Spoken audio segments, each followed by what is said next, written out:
pregunta, duda, aclaración, observación, comentario sobre lo que hablamos hace un ratito?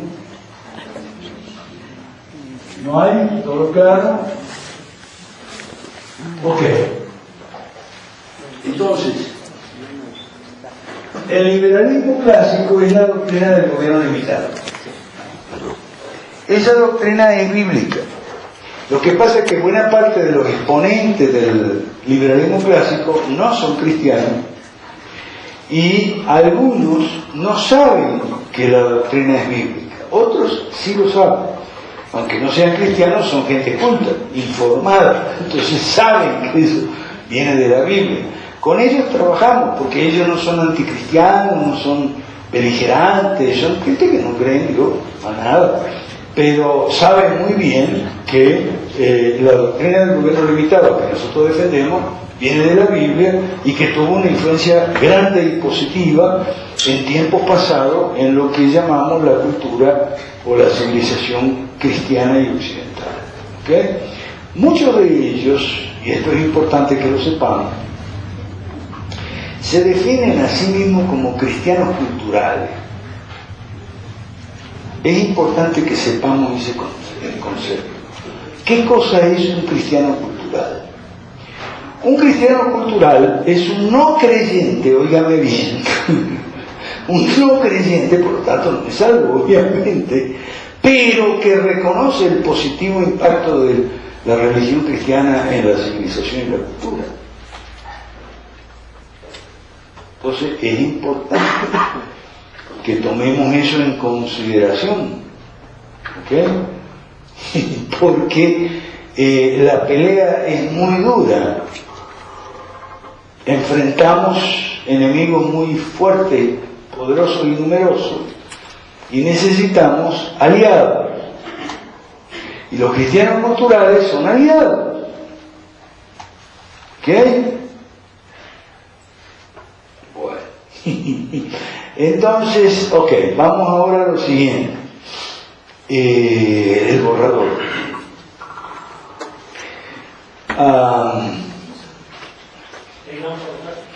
No, ahí está bien. Bueno, sí, vamos a borrar, ya va. Vamos a suponer ahora, vamos a empezar a introducirnos en el tema de las 5 reformas y está bien, las 5 reformas y la incubadora que vamos a desarrollar más mañana, ¿okay? Pero vamos hoy a empezar a introducirnos. Nosotros vivimos en un país socialista, pero igual en todos los Perú, Argentina, todos estos países son socialistas. Ahora bien, tenemos que saber por qué son socialistas. Son socialistas porque, anoche lo dijimos, en el capítulo 2 del Manifiesto Comunista, 1848, hay una lista de 10 puntos, del 1 al 10, perdón. Hay una lista que usted la puede ver, del 1 al 10, que son 10 medidas de política pública, digamos hoy, ¿okay? Son 10 puntos. El primero es el impuesto sobre la renta. El segundo es el impuesto a la herencia. El tercero, cuarto, no me acuerdo, el quinto es Banco Central. Después vienen todas las nacionalizaciones. El último es la educación pública, o sea, el Estado educador. Entonces, si nosotros revisamos cómo es en Bolivia, cómo es en Perú, cómo es en Argentina, cómo es en Estados Unidos, todos esos puntos se aplican. Y esos puntos lo habían escrito Marx y Engels como un programa mínimo, había dicho, para que se pongan de acuerdo los comunistas con los socialistas y los anarquistas, que en ese momento tenían broncas, digamos, entre ellos, y necesitaban un documento en blanco y negro, así como nosotros tenemos las 5 reformas, ¿okay? Ellos entonces escribieron esos 10 puntos, ¿okay? Y esos 10 puntos empezaron a aplicarse desde el año ¿Aló? Ajá, desde el año 1913 en Estados Unidos, en 1913 se estableció el Banco Central, que es el punto quinto, y el impuesto sobre la renta, que es el punto 1. ¿Ok? Y empezó con fuerza ya la educación pública. Entonces, si vamos a ver un país como Bolivia, como cualquier otro país hoy en día, y lo ponemos aquí, y vamos a ponerlo opuesto aquí, ¿ok? Para ver, como hicimos anoche, ¿no? Verifica no solo estos 10 puntos, sino que verifica 11, la salud pública también, que no estaba originalmente, estaba la educación nomás, porque era un programa mínimo, y así dice en el texto, programa mínimo, como diciendo para empezar, a good start, un buen comienzo, y después vamos a seguir, ¿okay? Y entonces la educación pública no estaba, pero se aplicó en el siglo pasado. Y ahora la cuarta ola, ¿ok?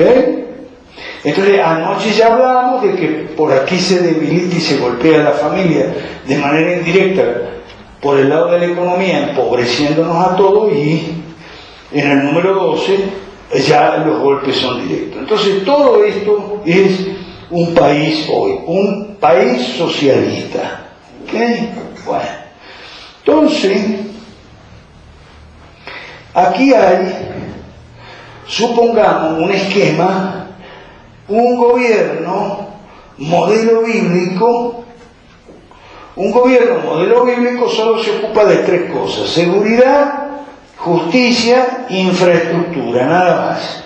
Esas son las 3 funciones. ¿Ok? Nada de redistribuir la riqueza, justicia social, impuestos progresivos, nada. 3 funciones nada más, nada de educación y salud, no, nada. Nada de que el deporte, que la cultura, que la música, que bla, bla, bla. Que el ajedrez, que esto y que lo otro. Y los negocios tampoco. Nada de Entel, ni PFB, ni cosas así. ¿Ok? Estamos hablando de un gobierno modelo bíblico. Seguridad, justicia y infraestructura como funciones, limitado. Y limitado también en poderes y recursos. ¿Ok? Todo lo demás es esferas privadas. Entonces, estudiemos un poquito esta distancia. Aquí podemos poner la primera ola. ¿Se acuerdan de anoche? Hablábamos del trabajo, el dinero y el trabajo. Se va apoderando el Estado. Aquí, la tercera ola, que era la salud y la educación. Años 30. Aquí la tercera ola, que fue en los años 70, 80, y ahora estamos entrando en la cuarta ola. ¿Está bien? Bueno, no está bien, está mal, muy mal. Que hayan hecho esto, se han apoderado de los pilares. No habíamos hablado aquí, hablamos esta mañana del concepto de los pilares. Kuiper tenía ese concepto de los pilares. Él decía que una sociedad estaba basada en instituciones que eran sus pilares fundamentales, todos de los cuales eran la familia y la iglesia, cosa que todos sabemos. Pilares fundamentales de la sociedad, pero no son los únicos. También las instituciones educativas, médicas, cajas de jubilaciones, empresas, por supuesto están hablando de empresas privadas, partidos políticos, están hablando de partidos políticos privados, obviamente. ¿Ok?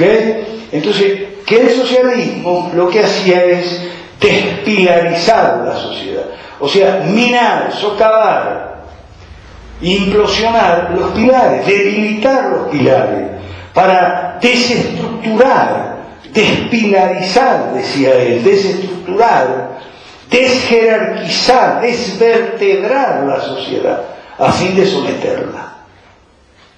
¿Ok? Como han hecho los socialistas aquí. Y no de ahora, por favor. Hoy estuve otra vez, yo siempre que en La Paz yo hago una peregrinación. A la Plaza Murillo voy a una peregrinación a donde está el farol donde colgaron a Villarroel. Porque en Bolivia hay algunos indicadores importantes que tenemos que conocer. En primer lugar, en Bolivia había un presidente comunista y se lo colgó de un farol. Y si no me cree, mire lo que dice ahí abajo. Dice, no, que soy amigo de los pobres y liberar el proletariado. Ahí está la Plaza Murillo, aquí a media cuadra. Puede ir y puede ver. No, yo no le estoy engañando. Entonces, importante eso. Un presidente comunista ha habido por montones en América Latina, pero en ningún lado, salvo aquí a media cuadra, colgaron a uno de un farol. Eso es importante. En Bolivia también hubo otro indicador importante. En Bolivia hubo una persona que fue lo más parecido a Rockefeller que hubo en América Latina. Se llamaba Simón Iturri Patiño. Ese señor debería tener monumentos en todas las plazas de este país. Sin embargo, es execrado porque era un capitalista, explotador, bla, bla, bla, bla, bla, bla. Pero ese señor existió y fue un tremendo campeón de la iniciativa privada, de la empresa privada. Fue un campeón del capitalismo, es el Rockefeller latinoamericano, o cualquiera de nosotros, Vanderbilt, cualquiera de nosotros, él estaba a la altura, se codeaba con ellos. Es importante esta figura.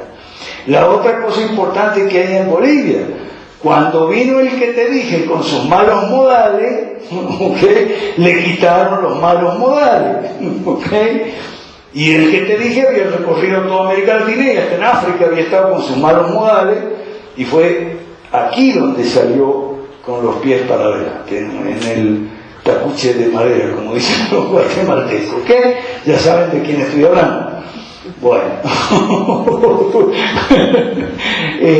otro indicador importante en Bolivia. Eso yo comento cuando me preguntan, ¿y tú por qué vives en Bolivia? Mira, yo vivo en Bolivia por esto, por esto, por esto.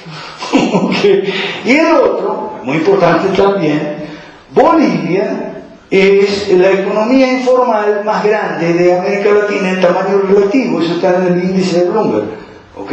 La número 1 en América Latina. Tamaño relativo, o sea, tamaño de la economía informal en relación total de la economía. Y número 2 en el mundo. Solo después de la República Soviética de Georgia, que está de primera porque como ahí hubo una guerra, la economía formal se la reventaron. Y entonces, por esa razón, no está Bolivia de número 1. Eso es importante que se sepa. De la misma manera que en Panamá también es la única país latinoamericano que no tiene ni tuvo nunca Banco Central, punto quinto del manifiesto comunista.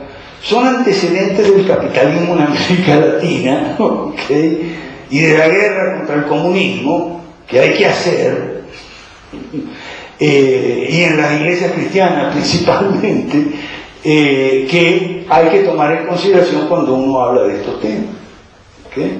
Entonces, poníamos una metáfora hoy en día, que el socialismo es como el alcoholismo. De hecho, andan muy cerca. El socialismo y el alcoholismo siempre van de la mano. O sea, miren lo que es en Rusia. En Rusia, el problema del alcoholismo era una cosa tremenda y sigue siendo.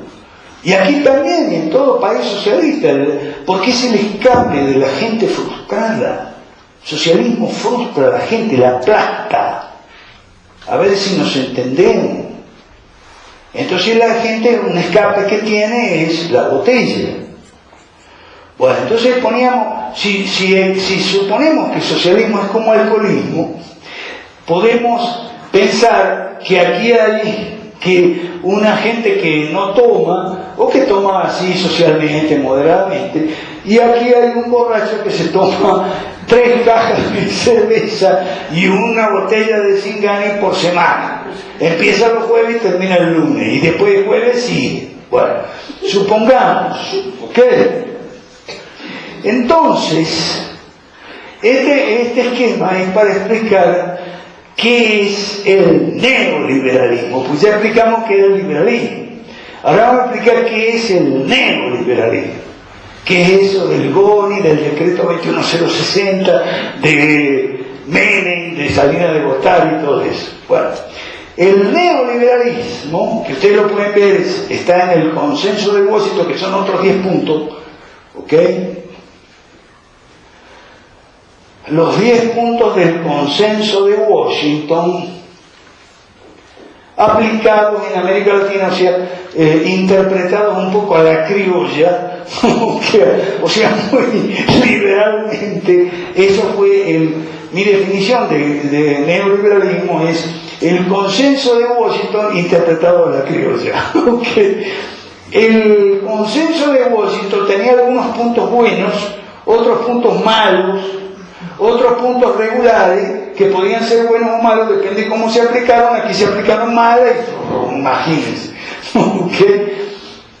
Eso es el neoliberalismo. Ahora, si nosotros usamos la metáfora del borracho, el neoliberalismo es agarrar al borracho y decirle: mira, tú estás tomando 3 cajas de cerveza y una botella de Zingani por semana, vas a tomar solo 2 de cerveza y media de Zingani.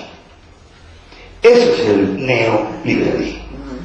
No sé si se entendió. Bueno, imaginen ustedes, ¿eso va a curar al borracho? No, ¿verdad? ¿Estamos de acuerdo con eso? No va a curar al borracho. Ahora, ¿cuál va a ser la reacción del borracho? Que le sacan una caja y medio Zingani. ¿Qué dice el borracho? ¿Qué dice?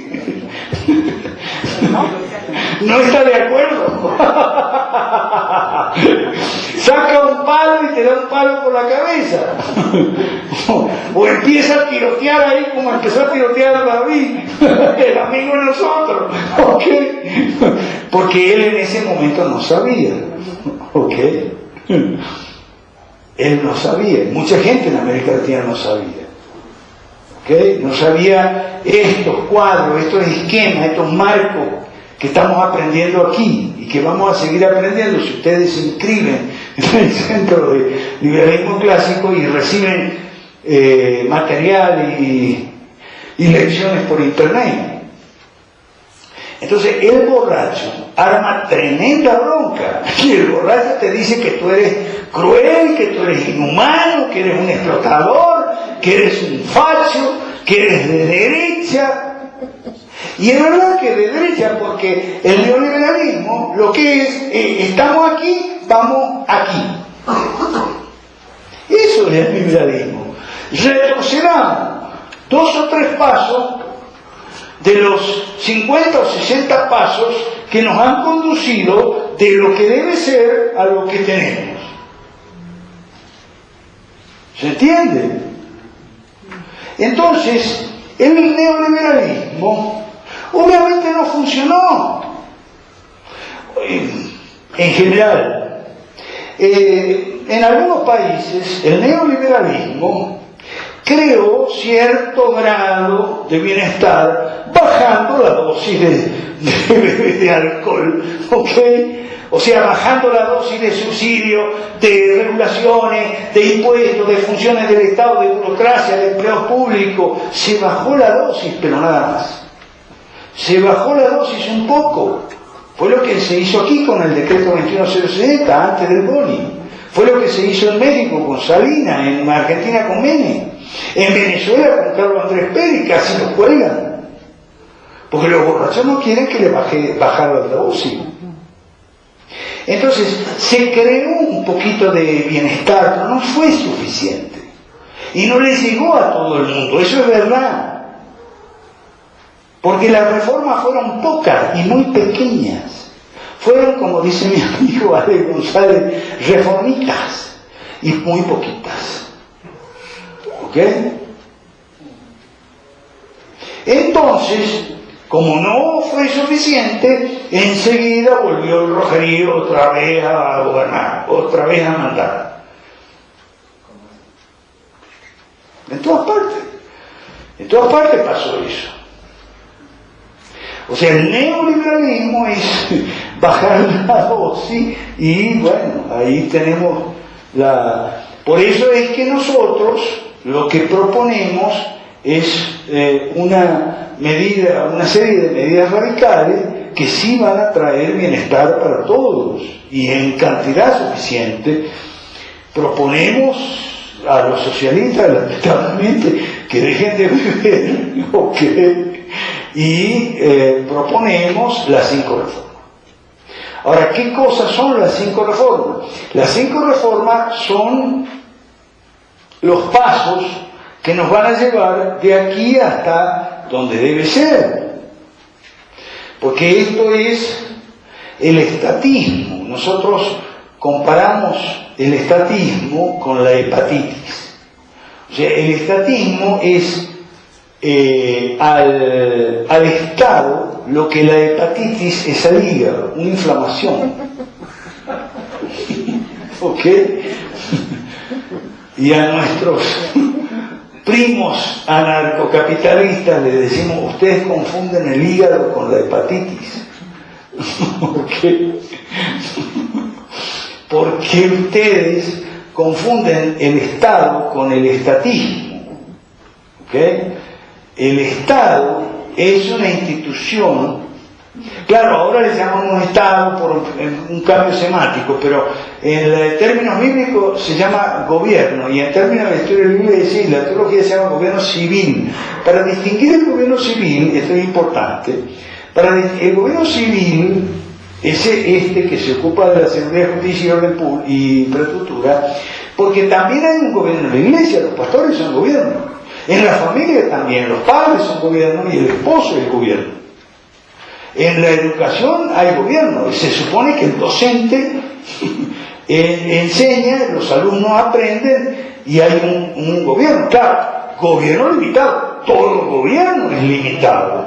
El esposo no puede abusar, el maestro no puede abusar, el pastor no puede abusar.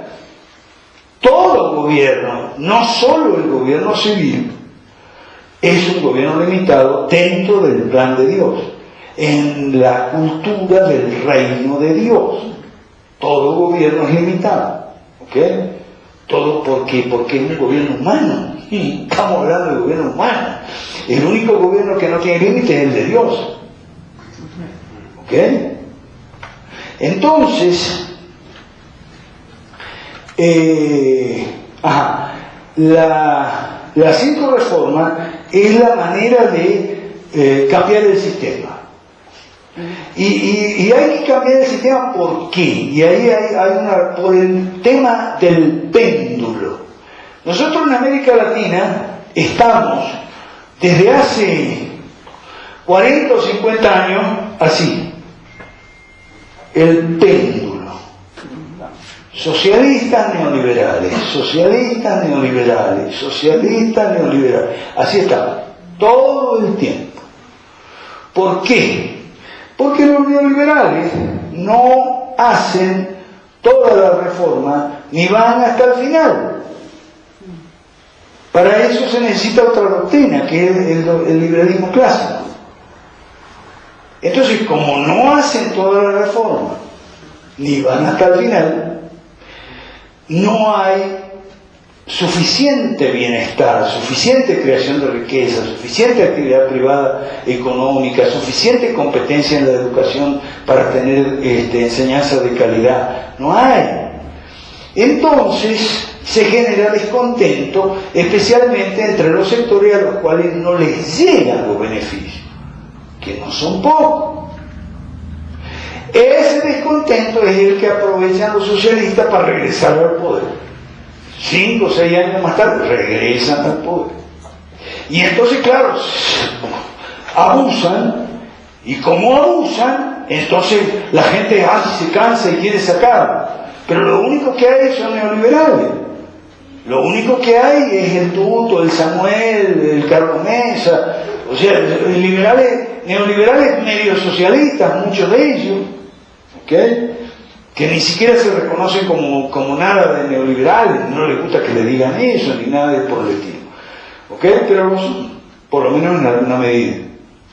Entonces la gente dice, no, vamos a votar en contra, vamos a votar para salir del mal menor, para el mal menor. Entonces, vuelta otra vez del péndulo.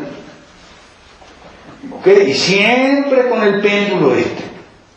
Y así estamos, y así vamos a seguir. Y así van a seguir nuestros hijos y nuestros nietos, a menos que nosotros hagamos algo. ¿Y qué es lo que podemos hacer? 5 reformas y el tema de la incubadora, que es la parte metodológica.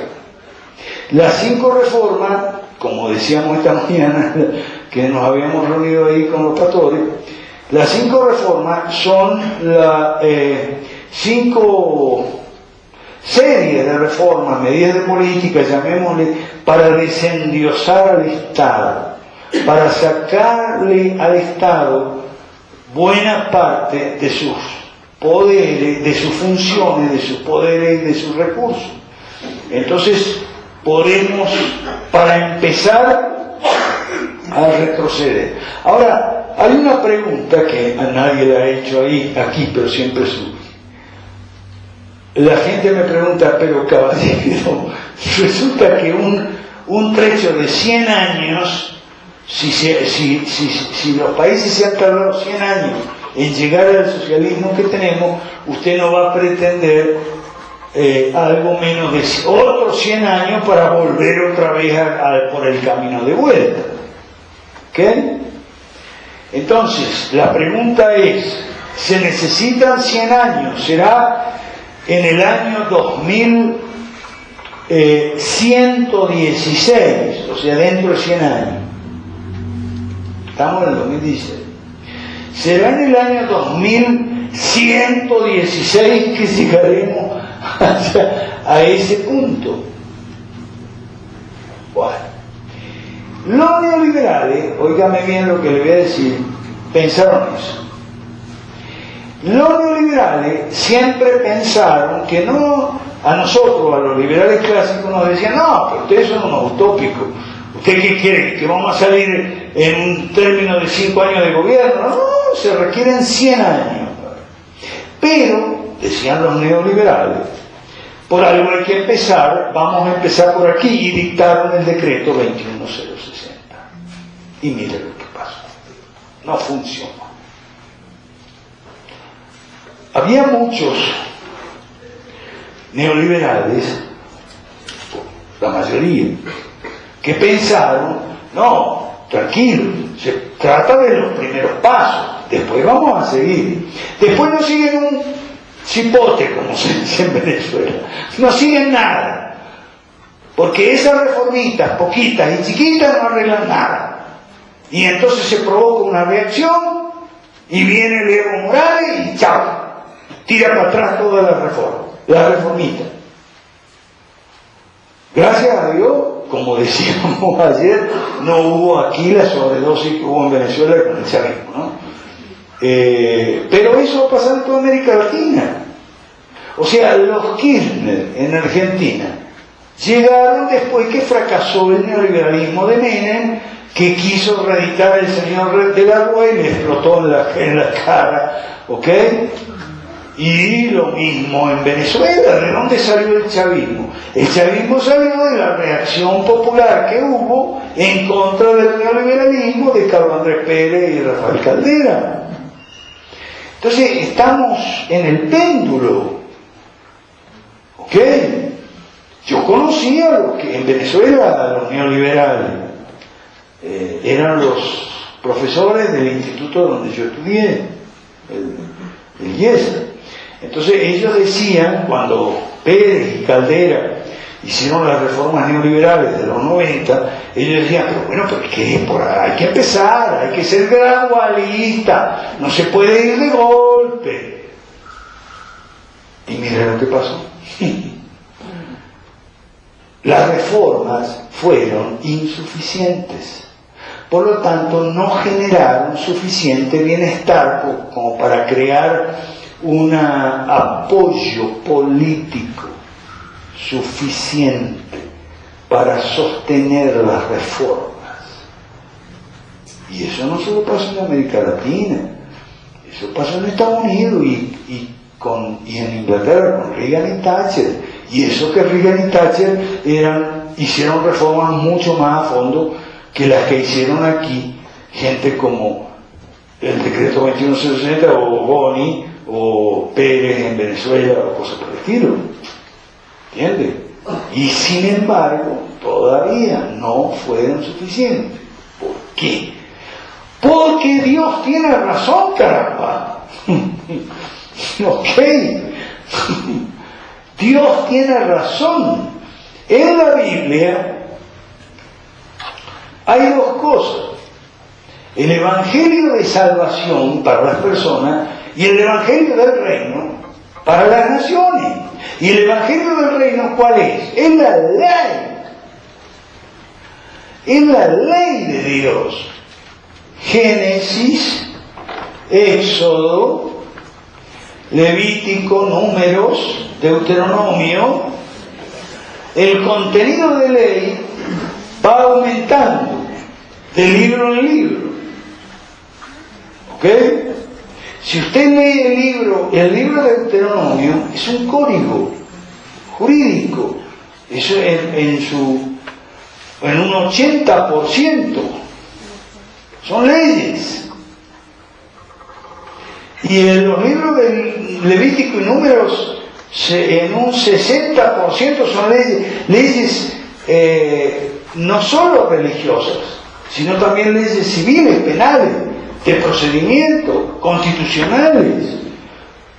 Deuteronomio 17, del 14 al 20, es derecho constitucional. ¿Ok? En Éxodo están los 10 mandamientos. No robar, no mentir. Y dice no robar, dice no mentir. No dice no robar mucho, o no mentir mucho. El tema de la dosis no está en la Biblia. Y el problema con los neoliberales es que creen que vamos a ir bajando la dosis gradualmente y entonces vamos a ir progresivamente mejorando. ¡No! No y no. ¿Ok? Entonces, el contenido legal de los 5 libros va aumentando a medida que avanzamos de libro en libro. En Génesis es mínimo el contenido legal, aumenta en Éxodo y va aumentando en los otros 3 libros. Y en el libro de Deuteronomio, el quinto,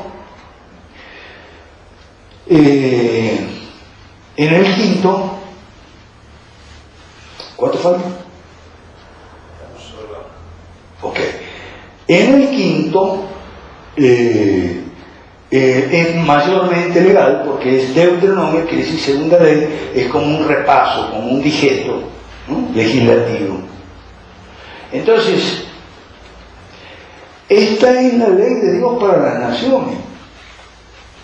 Gobierno limitado, no robar, no mentir, te guste o no te guste.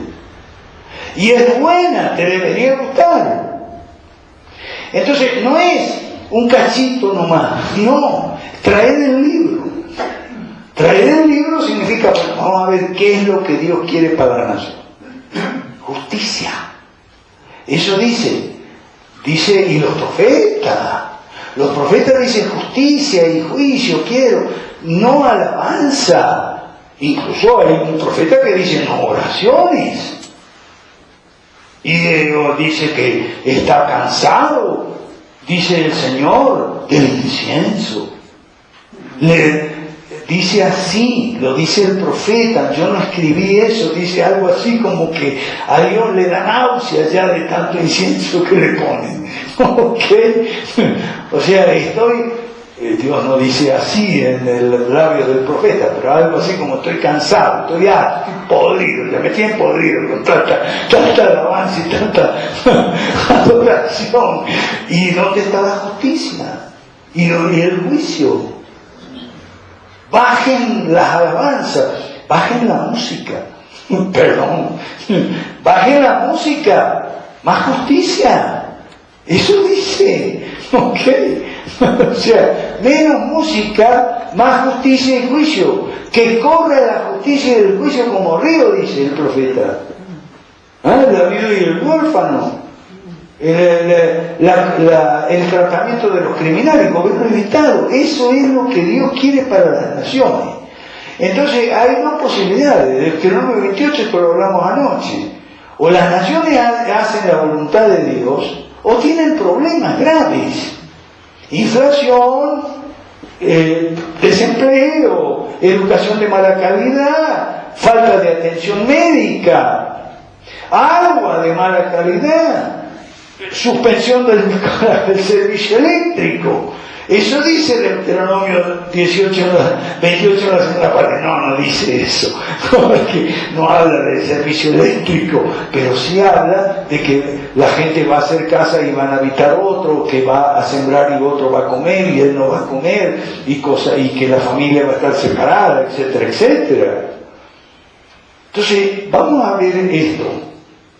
Yo me convertí en cristiano, como le comentaba el pastor, estudiando la Biblia.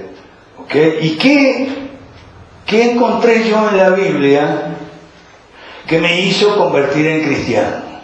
Bueno, encontré que la Biblia tenía razón, que la Biblia se cumplía, se verificaba. Y como yo soy un tipo muy científico, digo, pucha, esto se verifica, ¿ok? Esto es real, ¿ok? Esto es real. Dios ha dicho que si las naciones le dan la espalda a esta legislación, a estos principios, normas y valores, bueno, va a ser, las naciones se van a hundir en problemas.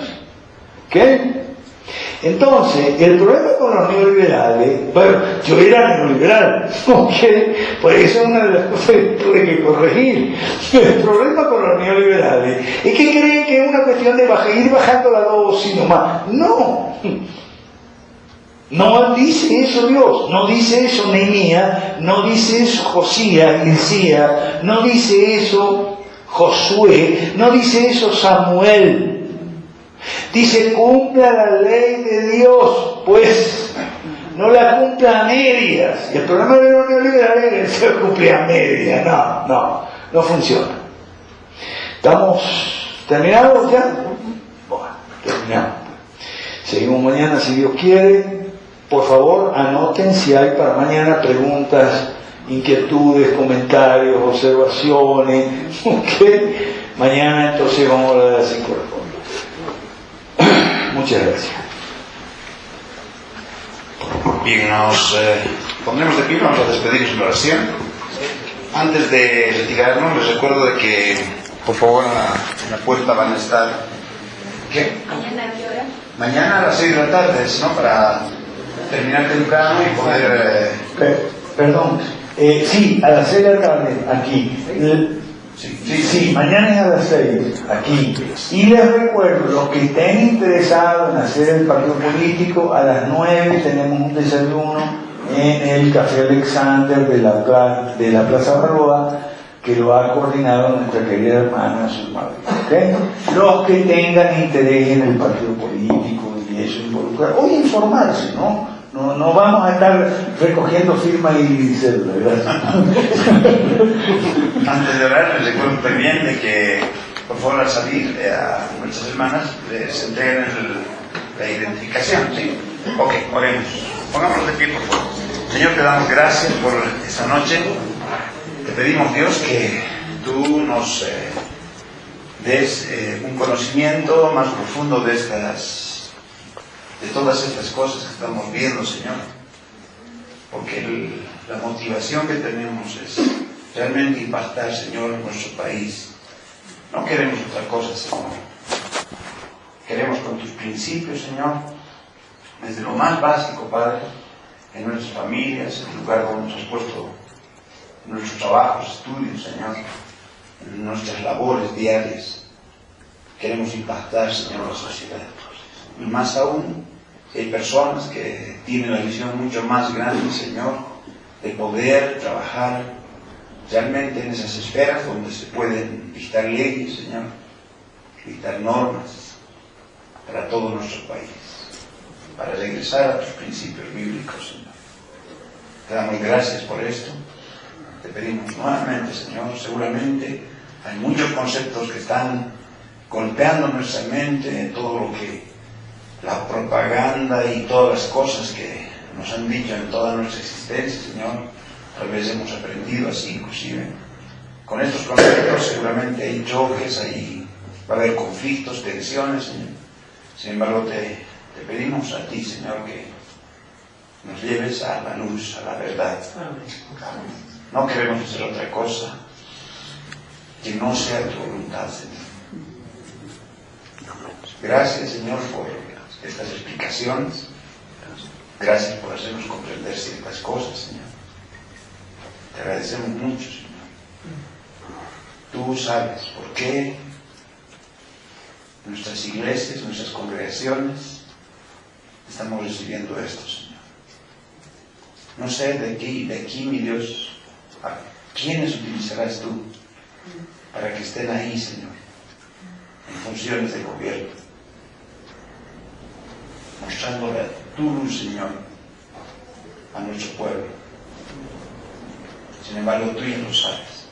Sabes exactamente cómo va a desarrollar todo esto.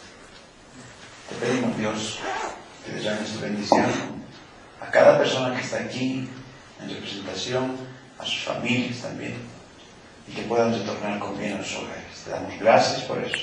En el nombre de tu Hijo, nuestro Señor Jesucristo. Amén, amén, amén. Hermanos, no se vayan si no se da un saludo.